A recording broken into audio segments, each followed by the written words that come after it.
President Russian Federation Vladimir Putin. Ladies and gentlemen, dear foreign guests, I welcome you to the anniversary 10th Moscow Conference on International Security. Over the past decade, your representative forum has become a significant platform for discussing the most pressing military political problems.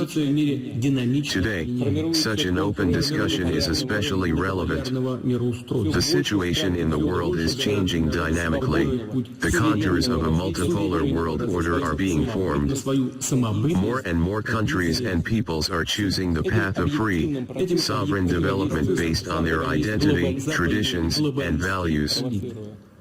These objective processes are counteracted by Western globalist elites, provoking chaos, inciting old and new conflicts, implementing a policy of so-called containment, and in fact, undermining any alternative, sovereign paths of development. Thus, they are trying with all their might to preserve the hegemony and power that is slipping out of their hands. They are trying to keep countries and peoples in the grip of a neo-colonial order. Their hegemony means stagnation for the whole world, for the whole civilization, obscurantism, and the abolition of culture, neoliberal totalitarianism. Any means are used. The United States and its vassals rudely interfere in the internal affairs of sovereign states. They organize provocations, coup d'état, civil wars. Threats, blackmail and pressure are trying to force independent states to submit to their will, to live by rules that are foreign to them. And all this is done with one goal, to maintain its dominance, the model that allows you to parasitize the whole world, as it was centuries before, and such a model can be kept only by force. That is why the collective West, the so-called collective West, is purposefully destroying the European security system, forging ever new military alliances. The NATO bloc is moving east, building up its military infrastructure, including deploying missile defense systems and increasing the strike capabilities of offensive forces. In words, this is hypocritically declared to be the need to strengthen security in Europe, but in reality, just the opposite is happening. At the same time, the proposals on mutual security measures put forward by Russia in December last year were simply ignored once again. They need conflict to maintain their hegemony. That is why they prepared the fate of cannon fodder for the people of Ukraine, implemented the anti-Russia project, turned a blind eye to the spread of neo-Nazi ideology, to the massacres of the inhabitants of Donbass, pumped and continue to pump the Kiev regime with weapons, including heavy ones. Under these conditions, we have decided to conduct a special military operation in Ukraine in full accordance with the Charter of the United Nations. The goals of this operation are clearly and precisely defined. These are to ensure the security of Russia and our citizens, to protect the inhabitants of Donbass from genocide. The situation in Ukraine shows that the U.S. is trying to prolong this conflict, and they act in exactly the same way, fueling the potential for conflict in Asia, Africa, and Latin America. As you know, recently the United States once again deliberately tried to add fuel to the fire and stir up the situation in the Asia-Pacific region. The American adventure in relation to Taiwan is not just a trip of an individual irresponsible politician, but part of a purposeful, conscious U.S. strategy to destabilize and chaotic the situation in the region and the world, a brazen demonstration of disrespect for the sovereignty of other countries and for its international obligations. We see this as a carefully planned provocation. Obviously, with the help of such actions, citizens, the Western globalist elites, among other things, are trying to divert the attention of their own citizens from acute socio-economic problems, falling living standards, unemployment, poverty, to industrialization, to shift their own failures to other countries, to Russia, to China, who defend their point of view, build a sovereign development policy, not submitting to the dictates of supranational elites.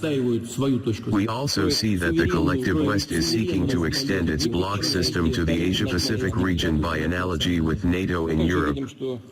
For this purpose, aggressive military political alliances are being formed, such as AUKUS and others. It is obvious that it is possible to reduce tension in the world, overcome threats and risks in the military political sphere, increase the level of trust between countries and ensure their sustainable development only by fundamentally strengthening the system of the modern multipolar world. I repeat again, the era of the unipolar world order is a thing of the past. No matter how the beneficiaries of the current globalist model cling to the usual state of affairs, it is doomed. Geopolitical changes on a historical scale are going in a completely different direction. And, of course, another important confirmation of the objective processes of strengthening multipolarity in the world is your conference, which brought together representatives from many countries who want to discuss issues in the field of security on an equal footing, to conduct a dialogue that takes into account the interests of all without exception, are taken into account. I would like to emphasize that it is a multipolar world built on international law and fairer relations that opens up new opportunities to combat common threats. Among them are regional conflicts and the proliferation of weapons of mass destruction, terrorism, and cybercrime. All these challenges are of a global nature, and without combining the efforts and potentials of all states, they cannot be overcome.